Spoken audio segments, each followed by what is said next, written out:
एक गांव में रामलाल नाम का आदमी रहता था जो बहुत ही मेहनती था और बांस के ऐसे सुंदर सुंदर टोकरियां बनाता था कि लोग देखते ही रह जाते थे। रामलाल के टोकरियों की तारीफ सुनकर उसका पड़ोसी मोहन उससे खूब चलता था, क्योंकि उसकी टोकरी ना तो सुंदर बनती थी और ना ही मजबूत। एक दिन गांव के जमींदार रामलाल के घर आए। रामलाल, मेरी पत्नी गांव के गरीबों में 100 टोकरी बांटना चाहती हैं। क्या तुम 7 दिनों में 100 टोकरियां बना सकते हो? रामलाल ने सिर खुजलाया। 100 टोकरी 7 दिन में? ये तो बहुत मुश्किल काम था। मालिक, मुश्किल तो है, लेकिन मैं पूरी कोशिश करूंगा। जमींदार ने मुस्कुराकर कुछ पैसे दिए और कहा, मुझे तुम पर भरोसा है रामलाल, तुम ये काम समय पर पूरा कर लोगे। ये कह के जमींदार ने रामलाल को कुछ पैसे दिए और वो चले गए। लेकिन पीछे खड़े मोहन को ये बात अच्छी नहीं लगी। अगर रामलाल ये काम पूरा कर लेगा तो उसकी इज्जत और बढ़ जाएगी और हर तरफ सिर्फ इसी की टोकरियों की मांग रहेगी। लेकिन अगर ये पूरा काम कर लिया तो गांव में इसी की जय जयकार होगी और मेरी टोकरियां कोई घास भी नहीं डालेगा। कुछ करना पड़ेगा। मोहन के घर में, सुनो, आज तक मैंने तुम्हें कहीं घुमाया नहीं ना, लेकिन चलो आज मैं तुम्हें मेले ले चलता हूँ। अरे, मुझे तो अपने कानों पर यकीन ही नहीं हो रहा। आज तुम्हें मेले जाने की क्या सूझी? हमेशा तो यही कहते हो कि मेला पैसे बर्बाद करने की जगह है। अरे भगवान, कभी कभी थोड़ी मौज मस्ती भी करनी चाहिए। और वैसे भी तुम्हें कितने दिन से मेले जाने का मन भी था ना। अरे वाह, ये तो बड़ा अच्छा सोचा तुमने। मैं अभी तैयार होती हूँ। और हाँ, रामलाल की पत्नी लाजो को भी बुला लो, तुम्हारी अच्छी सहेली है। दोनों मिलकर मजे करना। और हाँ, कह देना साथ में रामलाल को भी ले लें। दिन भर काम काम करता रहता है, थोड़ा घूमेगा तो दिमाग भी फ्रेश रहेगा। हाँ हाँ, आप ठीक कह रहे हो। लाजो तो मेला का सुनते ही बहुत खुश हो जाएगी। अभी जाकर उसे बुलाती हूँ। थोड़ी देर बाद, लाजो, सुना है बगल के गांव में बड़ा अच्छा मेला लगा है। ऐसी सुंदर सुंदर साड़ियाँ आई हैं कि देखते ही रह जाओ। मैं और मोहन मेला घूमने जा रहे हैं, क्यों न तुम और रामलाल भाई भी हमारे साथ चले? अरे बबीता, अचानक मेला जाने का प्लान कैसे बना? क्या हुआ? तो चल ना, मोहन ने खुद कहा है। और तू तो जानती है इन्हें मेला वेला पसंद नहीं, फिर भी ये खुद कह रहे हैं तो कोई खास बात होगी। अरे वाह, ठीक है, मैं भी चलती हूँ। इधर रामलाल टोकरियों में व्यस्त था। अगर दिन रात मेहनत करूं तो शायद 7 दिनों में काम पूरा हो सकता है। बस भगवान मेरी मेहनत रंग लाए। सुनो जी, बबीता अपने पति के साथ मेला जा रही है, चलो ना हम भी चलते हैं। अभी? पर 7 दिन में मुझे 100 टोकरियां बनानी है। तुम्हें तो पता ही है मेरे पास बेकार के काम के लिए बिल्कुल समय नहीं है। अरे कौन सा वहाँ 10 दिन रहना है? 2-3 घंटे की ही तो बात है। वहाँ से आके भी तो काम हो सकता है। और तुम कहो तो मैं भी तुम्हारे साथ काम में हाथ बटा लूंगी। चिंता क्यों करती हो?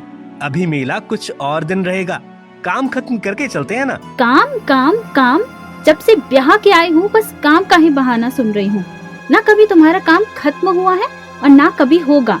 काम मोहन भी तो करता है, लेकिन देखो कैसे अपनी पत्नी को मेला ले जा रहा है।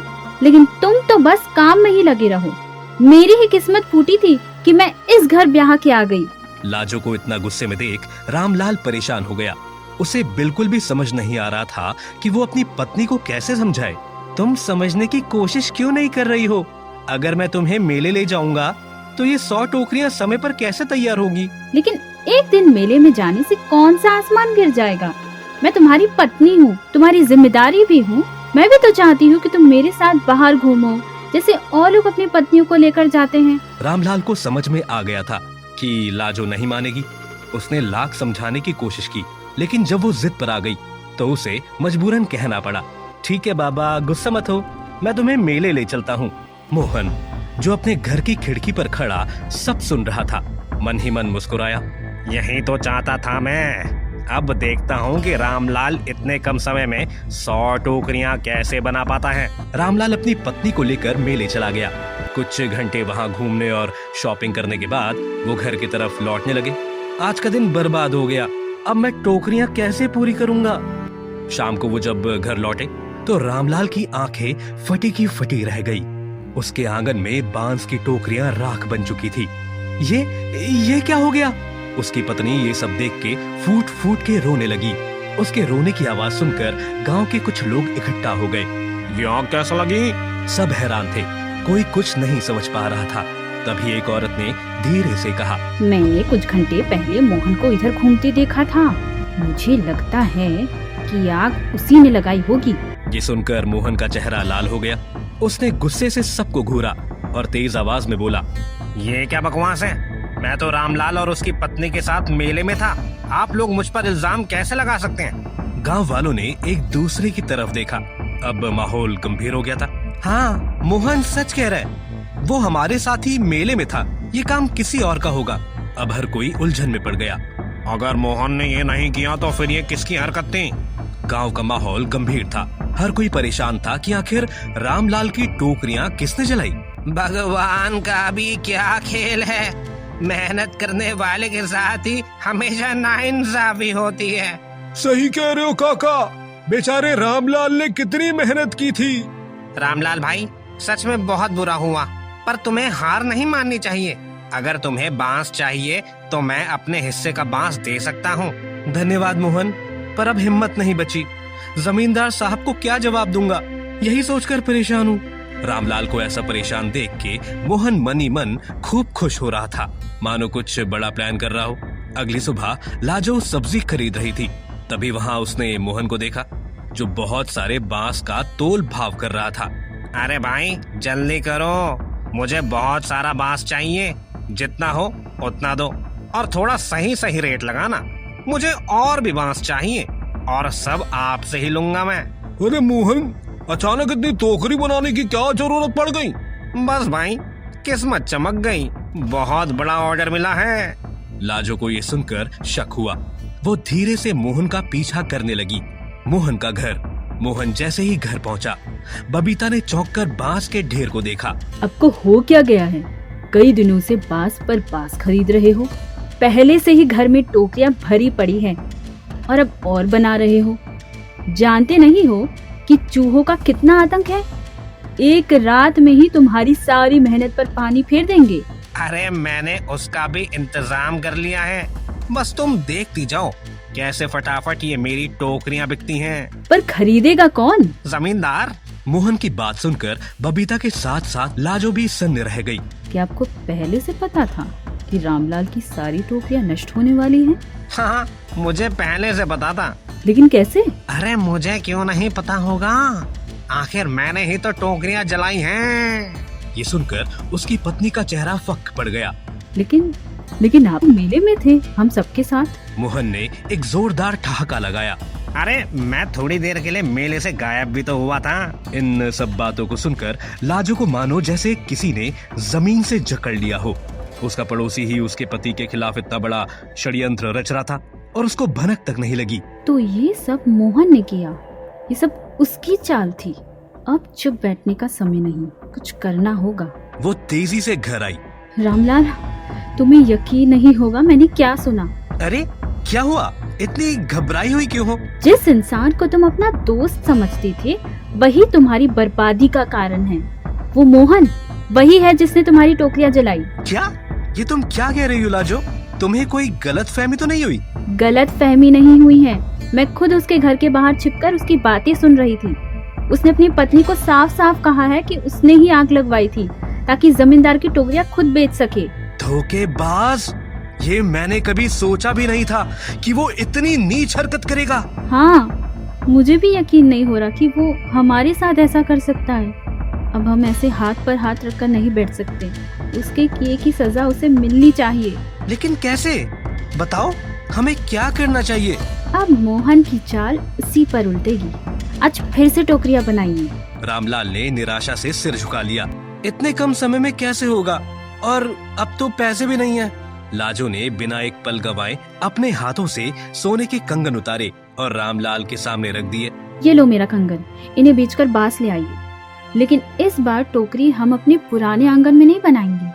हम कहीं दूसरी जगह बनाएंगे जहाँ किसी की नजर ना पड़े। तुम सच में ये कंगन बेचने को तैयार हो?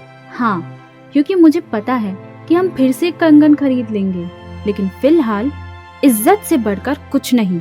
पत्नी के साथ से रामलाल की आंखों में आत्मविश्वास लौट आया। उसने बिना देरी किए लाजो के कंगन बेचकर बांस खरीदा और सीधे गांव के बाहर एक पुराने कुएं के पास पहुंच गया। रामलाल और लाजो ने मिलकर रात भर मेहनत की, एक एक बांस को तराशा, उसे सही आकार में काटा और टोकरियां बनानी शुरू कर दी। पहले से भी अच्छी टोकरियां बनाऊंगा और इस बार कोई इन्हें जला नहीं पाएगा। रामलाल और लाजो दिन रात मेहनत करके टोकरियों को बनाने में लगे थे, लेकिन अब जमींदार का दिया हुआ समय भी खत्म हो चुका था और वो अपने आदमियों के साथ तेजी से रामलाल के घर पहुंचा। अरे रामलाल, कहाँ हो? मालिक, वो तो यहाँ नहीं है। उसने एक भी टोकरी नहीं बनाई। पता नहीं वो गांव छोड़कर कहाँ चला गया। जमींदार का चेहरा गुस्से से लाल हो गया। चला गया मेरे पैसे लेके? रामलाल से इतने बड़े धोखे की उम्मीद तो नहीं थी। अब मैं टोकरियां कहाँ से लाऊंगा? मेरी पत्नी की इच्छा अधूरी रह जाएगी। मालिक, चिंता मत कीजिए, मेरे पास 100 टोकरियां तैयार हैं। आप चाहें तो वो ले सकते हैं। सच? हाँ मालिक। जमींदार ने राहत की सांस ली और जैसे ही वो मोहन के पास गए, अचानक पीछे से एक भारी आवाज आई। रुकिए मालिक। सभी चौंक गए और पीछे पलट कर देखा तो वो रामलाल था।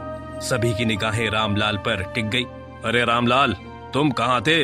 हमने तो सुना था कि तुम गांव छोड़ के भाग गए थे। मालिक, सुनी सुनाई बातों पर मत जाइए।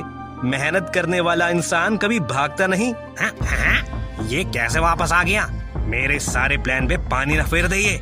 लेकिन मालिक, इसने अब तक एक भी टोकरी नहीं दी और गांव में इसे किसी ने भी काम करते हुए नहीं देखा।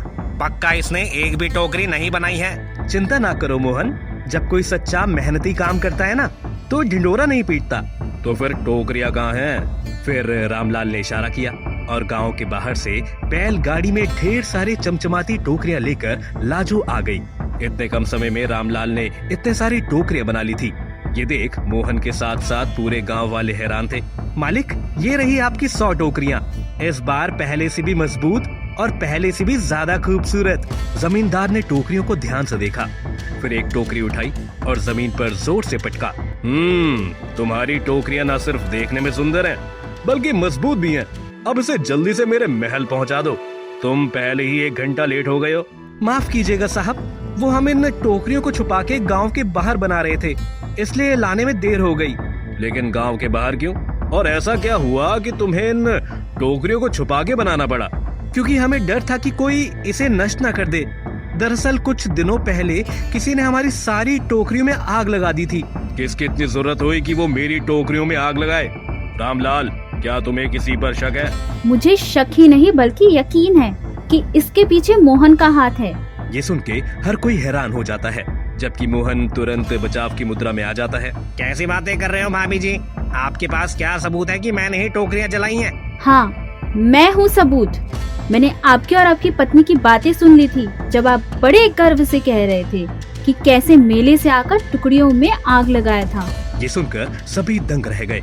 मोहन भी डर के मारे कांपने लगा। क्या ये सच है मोहन? अगर तुमने झूठ बोला तो मैं तुम्हें गांव से बाहर कर दूंगा। अब मोहन के पास झूठ बोलने का कोई रास्ता नहीं बचा था। उसका माथा पसीने से भीग गया। मोहन घुटनों के बल गिर पड़ा और कांपती आवाज में बोला, मालिक, मुझसे गलती हो गई।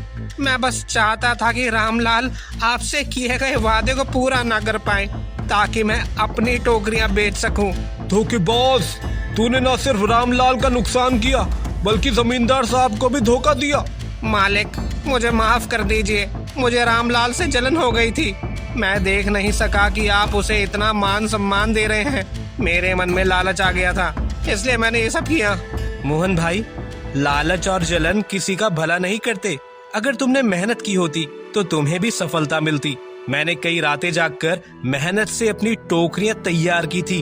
तुमने बस मेरा ही नुकसान नहीं किया, बल्कि अपने ही भविष्य को अंधकार में डाला है। माफी का हकदार वही होता है जो अपनी गलती सुधारने के लिए तैयार हो। तुमने जो जलाया है उसे लौटाना होगा। जितनी टोकरियां तुमने नष्ट की हैं, उतनी ही तुम रामलाल को वापस दो। मोहन ने हाथ जोड़कर कहा, मैं अपनी गलती सुधारूंगा मालिक। मैं रामलाल को उसकी टोकरियां वापस करूंगा और आगे से मैं मेहनत करूंगा, लालच नहीं। जमींदार ने सिर हिलाया और फिर रामलाल की ओर देखा। रामलाल, तुम्हारी मेहनत देखकर मैं बहुत खुश हूँ। ऐसे ईमानदारी और मेहनती आदमी को प्रोत्साहित किया जाना चाहिए। इसलिए तुम्हें न सिर्फ तुम्हारा नुकसान वापस मिलेगा, बल्कि मैं तुम्हें इनाम भी दूंगा। तुम्हारे खेतों के लिए अतिरिक्त बीज और उन्नत औजार दिए जाएंगे ताकि तुम्हारी मेहनत और बढ़ सके। रामलाल की आंखें चमक उठी। गांव वालों के चेहरे पर मुस्कान आ गई। उन्होंने मिलकर तालियां बजाई। मोहन ने भी राहत की सांस ली क्योंकि उसे अपनी गलती सुधारने का अवसर मिल गया था। गांव के लोग भी इस घटना से सीख गए थे कि सच्ची जीत हमेशा मेहनत और सच्चाई की होती है, न कि चालाकी और धोखे की।